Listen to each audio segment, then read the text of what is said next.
Sebelumnya, penelitian baru mengenai perkembangan virus corona menjadi pertimbangan untuk tetap berhati-hati di tempat umum, apalagi di ruangan tertutup.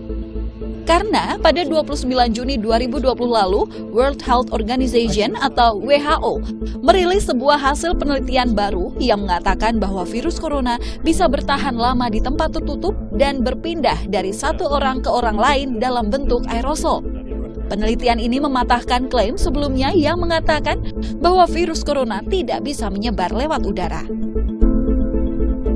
Dalam hal ini, tempat-tempat yang disinyalir berpotensi menjadi lokasi penularan lewat udara adalah ruangan yang tertutup dan minim sirkulasi seperti restoran, pusat kebugaran, atau ruang-ruang kelas. So these are fields of research that are really growing and for which there is some evidence emerging but is not definitive. And therefore the possibility of airborne transmission in public settings, especially in very specific conditions, crowded, closed, poorly ventilated settings that have been described cannot be ruled out. Sebelumnya, WHO sempat meragukan bentuk penularan melalui udara ini. Bahkan pada artikel di laman resmi seperti covid19.go.id juga disebutkan bahwa informasi mengenai virus corona yang bisa menyebar lewat udara diklasifikasikan sebagai informasi bohong atau hoax. Namun, karena banyaknya temuan ilmiah dari sekitar 239 peneliti di 32 negara yang menunjukkan bahwa penularan virus corona atau COVID-19 melalui udara itu benar terjadi, WHO pun merevisi kembali pernyataan mereka sebelumnya. Menanggapi pernyataan WHO tersebut, juru bicara gugus tugas penanganan COVID-19 Ahmad Yuryanto menyebut bahwa kedisiplinan dalam penggunaan masker harus ditingkatkan dan memastikan untuk menjaga sirkulasi udara agar tetap sehat. Dari beberapa kali kami mencoba berkomunikasi dengan WHO, sebenarnya kasus ini lebih cenderung disebarkan oleh mikrodroplet, droplet yang sangat kecil, yang kemudian bisa bertahan lebih lama di suatu ruangan, manakala ruangan tersebut sirkulasi udaranya tidak berjalan dengan baik. Sehingga partikel-partikel droplet ini tertahan melayang-layang cukup lama di udara, sehingga memungkinkan siapapun yang nantinya berada di ruangan tersebut dan tidak terlindung karena tidak menggunakan masker atau menggunakan masker tetapi digunakan dengan cara yang tidak tepat, akan sangat memungkinkan untuk mendapatkan penularan.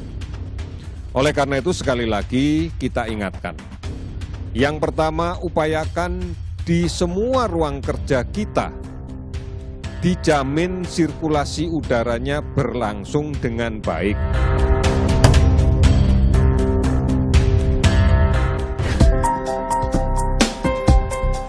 Informasi virus corona yang dapat menyebar melalui udara merupakan contoh salah satu informasi yang sebelumnya merupakan hoax, tetapi menjadi informasi fakta akibat perkembangan penelitian di dunia yang tidak boleh diremehkan. Namun selain itu, masih beredar banyak sekali berita bohong di media sosial yang bisa menimbulkan kekhawatiran di masyarakat seputar COVID-19. Salah satu contohnya beredar postingan di media sosial dan pesan berantai yang memuat peta zonasi penyebaran COVID-19. Pada gambar yang beredar dikatakan bahwa seluruh wilayah di Jakarta telah masuk ke zona merah. Dalam postingan yang beredar di media sosial WhatsApp tersebut, ada narasi yang menyebutkan bahwa hari ini di Jakarta sudah masuk zona merah. Hati-hati ya, jangan keluar rumah kalau nggak perlu. Faktanya, berdasarkan penelusuran yang telah dilakukan, pihak Kemenkominfo telah memastikan bahwa informasi yang beredar tersebut adalah hoax. Gambar yang diambil tersebut merupakan peta persebaran virus yang diambil dari laman jakarta.go.id pada 16 April 2020 lalu dan bukan peta zonasi. Hingga saat ini, tidak semua daerah di DKI Jakarta masuk ke dalam wilayah zona merah seperti yang tersebar dalam informasi tersebut. Untuk mengetahui data persebaran penyakit COVID-19 di Jakarta, masyarakat diwajibkan untuk melihat di laman resmi pemerintah seperti corona.jakarta.go.id.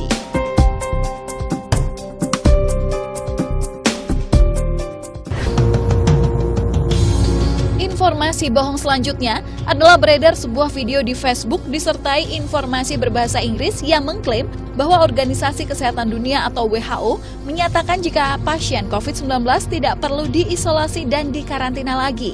Dinarasikan juga bahwa jarak sosial tidak diperlukan karena COVID-19 tak dapat ditransmisikan dari orang ke orang. Namun faktanya, informasi yang disertakan pada video tersebut adalah berita bohong. Dilansir dari Reuters.com, video yang tersebar itu merupakan video dari pimpinan teknis WHO yang telah dipotong dan digabungkan dengan video lain, sehingga menimbulkan persepsi yang menyesatkan. WHO sendiri telah menyatakan bahwa isolasi dan karantina adalah tindakan penting dalam penanganan COVID-19 untuk menghindari penularan ke orang lain. Maka dari itu, social distancing, isolasi, dan karantina adalah tindakan yang penting dan wajib dipatuhi oleh seluruh masyarakat.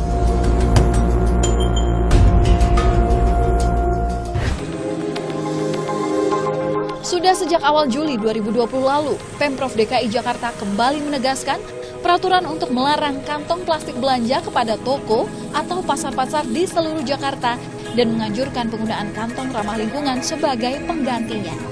Namun beredar sebuah pesan dengan persepsi yang menyesatkan mengenai penggunaan kantong plastik ini. Pesan tersebut bernarasikan bahwa perorangan yang kedapatan belanja menggunakan kantong plastik akan didenda sebesar Rp250.000. Dalam penelusuran yang dilakukan oleh tim Turn Back Hoax, informasi denda bagi penggunaan kantong plastik tersebut merupakan berita bohong. Dalam Peraturan Gubernur Nomor 142 Tahun 2019 dijelaskan bahwa ketentuan Pergub ditujukan untuk para pelaku usaha yang diantaranya adalah toko swalayan, pedagang atau pemilik toko di pusat perbelanjaan, serta pengelola pusat perbelanjaan dan pasar. Peraturan tersebut tidak menyasar bagi perorangan yang berbelanja menggunakan kantong plastik.